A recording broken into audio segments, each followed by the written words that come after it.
What was it like trying to get stuff done in Washington? In this place where politics is a game, it feels that way, maybe from an outsider perspective. And you go in there given some of those stories, trying to help people. What's it like to get anything done? It's an incredible cognitive lift. That's a to nice way to put it. Yeah. to to get things done. There are a lot of people who would prefer to cling to the problem and their talking points about how they're going to solve it rather than sort of roll up their sleeves and do the work it takes to build coalitions of support and find people who are willing to compromise and move the ball. And so it's extremely difficult. And, Jared and I talk about all the time, it probably should be because these are highly consequential policies that impact people's lives at scale. It shouldn't be so easy to do them, and they are doable, but it's challenging. One of the first experiences I had where it really was just a full grind effort was with tax cuts and the work I did to get the child tax credit doubled as part of it. And it just meant meeting after meeting after meeting after meeting with lawmaker, convincing them of why this is good policy, going into their districts, campaigning in their districts, helping them convince their constituents of why it's important, of why childcare support is important, of why paid family leave is important, of different policies that impact working American families. So it's hard, but it's really rewarding. And then to get it done, I mean, just the child tax credit alone, 40 million American families got an average of $2,200 each year as a result of the doubling of the child tax credits. That's one component of tax cuts.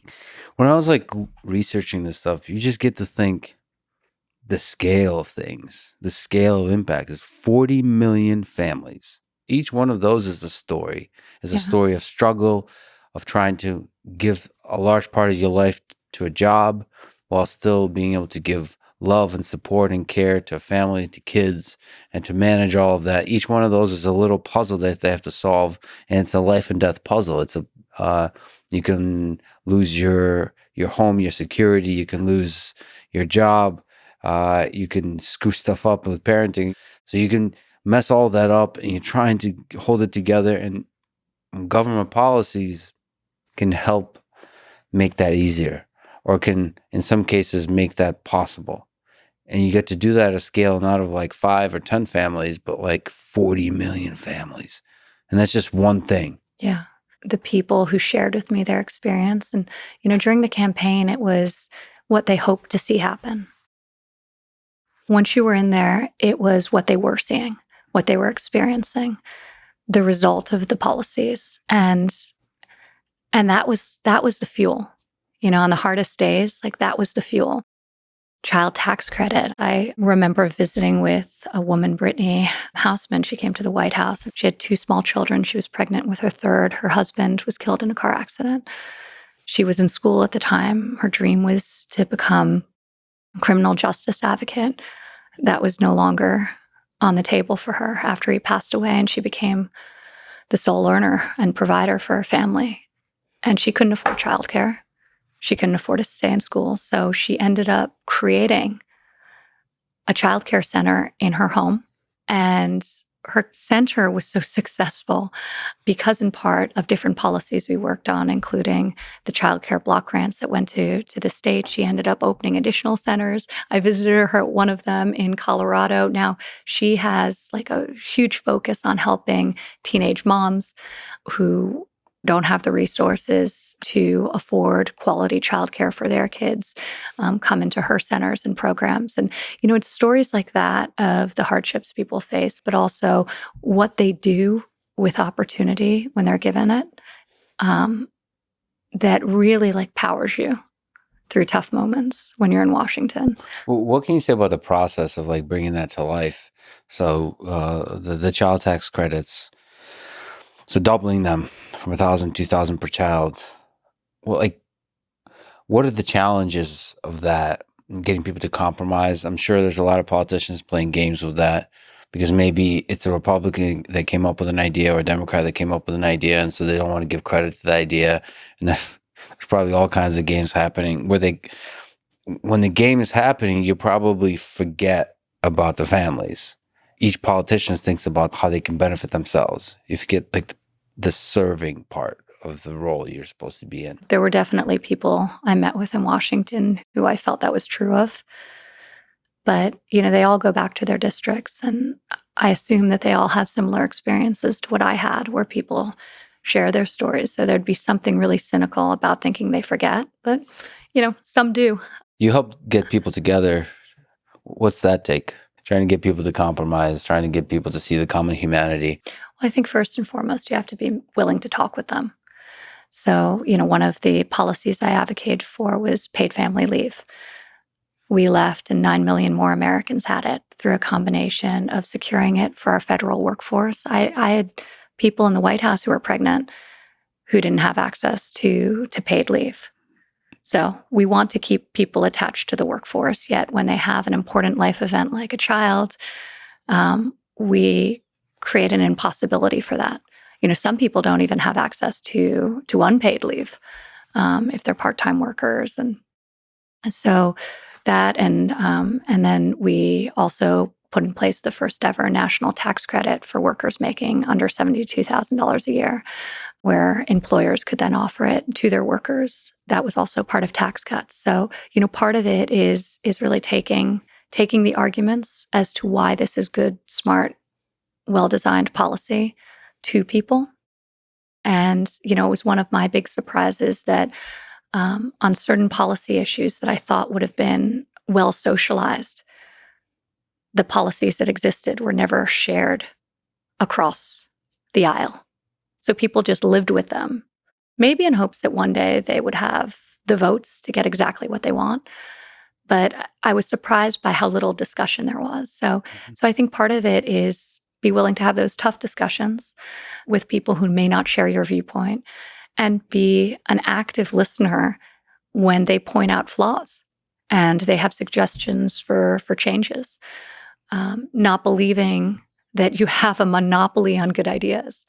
And I think there has to be a lot of humility in architecting these things, and a policy should benefit from that type of well-rounded input. Yeah, be able to see, like you said, well-designed policies. There's probably like the details are important too. Like there's just like with architecture, and you walk the rooms, there's probably really good designs of policies, like economic policy that helps families, that delivers the maximum amount of money or resources to families that need it, and is not a waste of money. So like that, there's probably really nice designs there, nice ideas that are bipartisan, that has nothing to do with politics. It has to do with just great economic policy. Just great policies.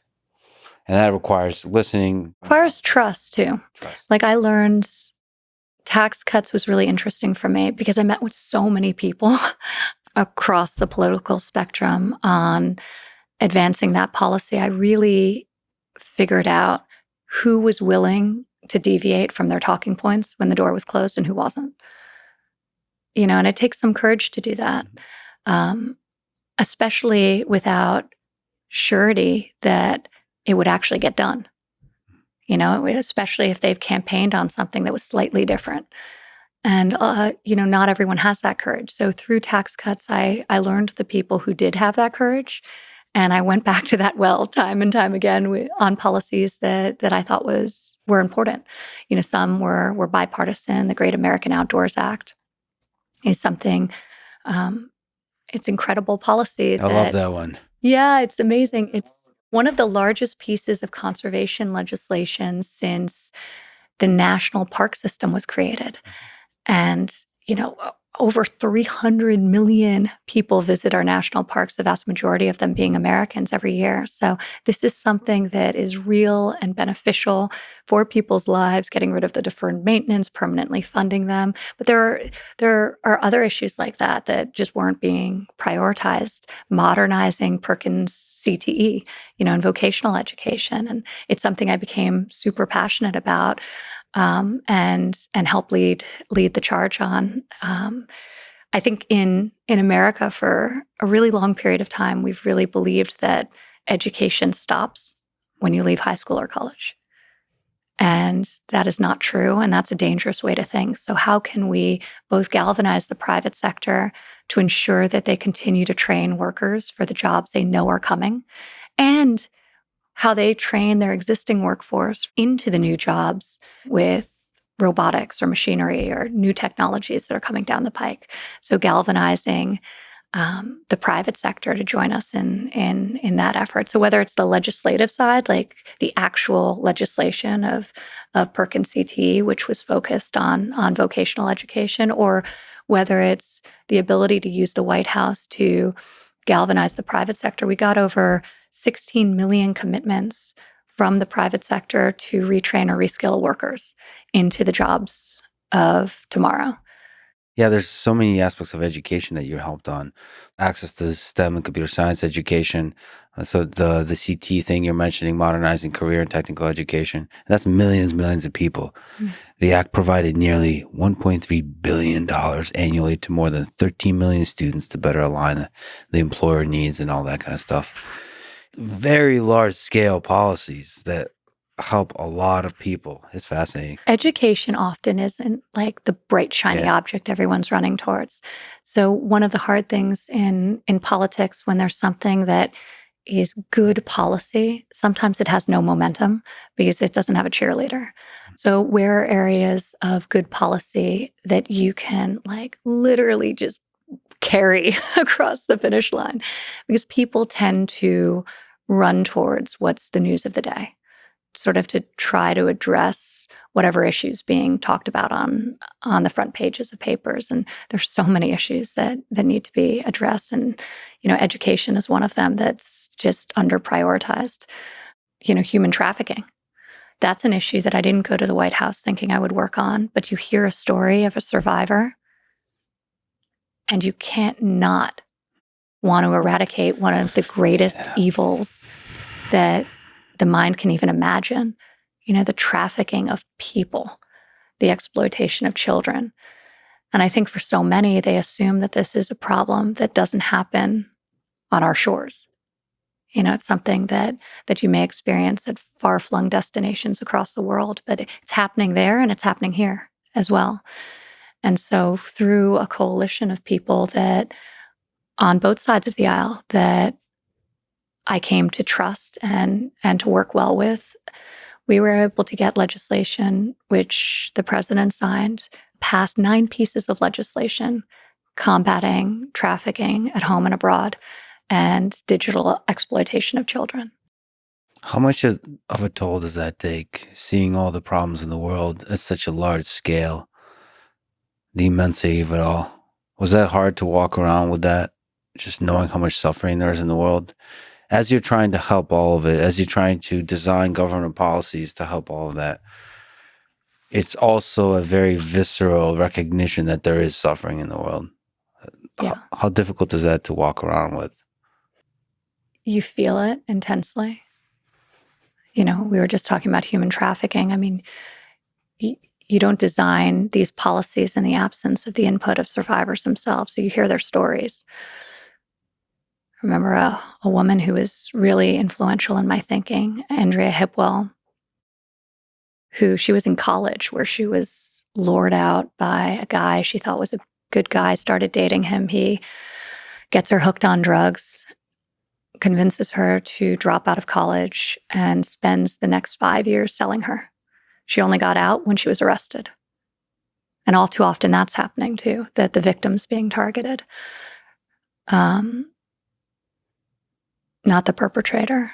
So we did a lot with DOJ around changing that. And but now she's helping other survivors get skills and job training and the therapeutic interventions they need. But you speak with people like Andrea and so many others. And I mean, you can't not, your heart gets seized by it. And it's both, it's motivating and it's hard. It's really hard. I was just talking to a brain surgeon.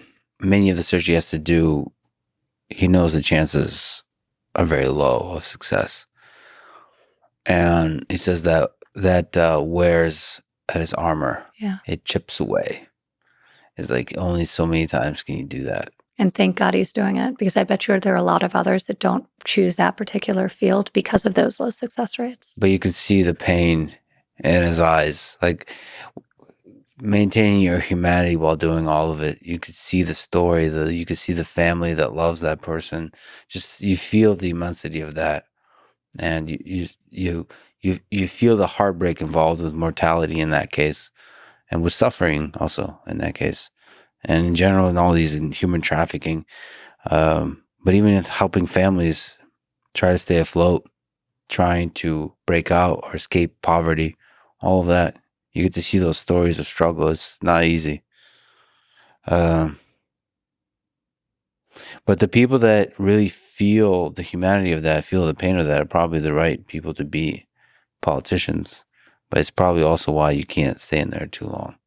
It's the only time in my life where you actually feel like there's always a conflict, right, between work and life, and making sure, as a woman, I'd often get asked about, how do you balance work and family? And I never liked that question, because balance, it's like elusive, right? You're one Yeah. fever away from like no balance, Yeah, right. like your child's sick one day. Yep. What do you do? There goes balance. Or, you have a huge project with a deadline, there goes balance. Like, I think a better way to frame it is, am I living in accordance with my priorities? Maybe not every day, but every week, every month, and reflecting on, have you architected a life that aligns with your priorities, so that more often than not, you're where you need to be in that moment. And service at that level was the one time where you feel incredibly conflicted about having any priorities other than serving. It's finite. In every business I've built, you're building for duration, and then you go into the White House and it is sand through an hourglass, whether it's 4 years or 8 years. It's a finite period of time you have, and most people don't last 4 years. I think the average in the White House is 18 months. It's exhausting. But it's the only time when you're at home with your own children that you think about all the people you've met, and you feel guilty about any time that's spent not advancing those interests to the best of your capacity. And that's a hard thing. That's a really hard feeling as a parent.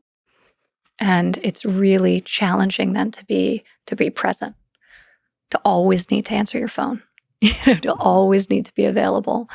It's very difficult. It's taxing, but it's also the greatest privilege in the world. So through that, the turmoil of that, the hardship of that, what was the role of family through all of that? Jared and the kids, what was that like? That was everything.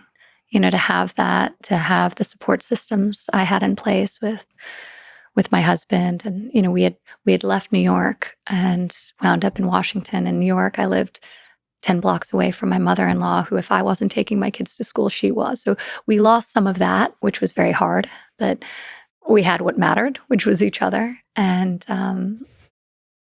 my kids were young when I got to Washington. Theo, my youngest, was 8 months old. And Arabella, my oldest, my daughter, was 5 years old. So they were still quite young. We have a son, Joseph, who was 3. And I think for me, like, the dose of levity coming home at night and having them there and just joyful, and it was super grounding and important for me. I still remember Theo, when he was around 3.5 years old. Jared used to make me coffee every morning, and it was like my great luxury that Yeah. I would sit there. He still makes it for me every morning. I told him I'm never, even though I secretly know how to actually work the coffee Yeah, machine. right. But I've convinced him that I have no idea how to work the coffee Yeah. machine. Now I'm going to be busted. But it's a skill I don't want to learn because it's one of his like acts of love. He brings me coffee every morning in bed while I read the newspapers, and Theo would watch this, and so he got Jared to teach him how to make coffee, and Theo learned how to make like a full-blown cappuccino. And Nice. he had so much joy in every morning bringing me this cappuccino. And I remember like the sound of his little steps, like the Mhm. slide. Um, it was so cute coming down the hallway with Yeah. my like perfectly foamed cappuccino. Now I try to get him to make me coffee, and he's like, "Come on, mom." So it was a moment in time, but we had a lot of like little moments like that were just amazing. So Yeah, I got a chance to chat with him, and he has his silliness and sense of humor. It's yeah, it's really joyful. yeah. I could see how that could be an escape from the madness of Washington, of the The best adult time. life, the And they quote were unquote young adult enough. life. We really kept like our home life pretty sheltered from everything else. And we were able to do so because they were so young and because they weren't connected to the internet. They were too young for smartphones, all of these things. We were able to shelter and protect them and allow them to have as normal as upbringing as was possible in the context we were living. And they brought me like and continue to bring me so much joy. But they were, I mean, without Jared and without the kids, it would have been much more lonely. So 3 kids, you've now upgraded 2 dogs and a hamster. Well, our second dog, so we rescued him thinking we thought he was probably like part German Mhm, Shepherd, part lab is what we were told. mhm. He's now, I don't even know if he qualifies as a dog. He's like the size of a horse, a Yeah, small basically a horse, horse. Yeah. Simba. So I don't think he has much lab in him. I think Yeah, Joseph has not wanted to do a DNA test because he really wanted a German Shepherd. So it's he's a German Shepherd. gigantic. Yeah, all right. He is gigantic, and we also have a hamster Mhm. who's the newest addition because my son Theo, he tried to get a dog as well. Our first dog, Winter, became my daughter's dog as she wouldn't let her brothers play with him or sleep with him and was old enough to bully them into submission. So then Joseph wanted a dog and got Simba. Theo now wants a dog and has Buster the hamster in the interim. So we'll see.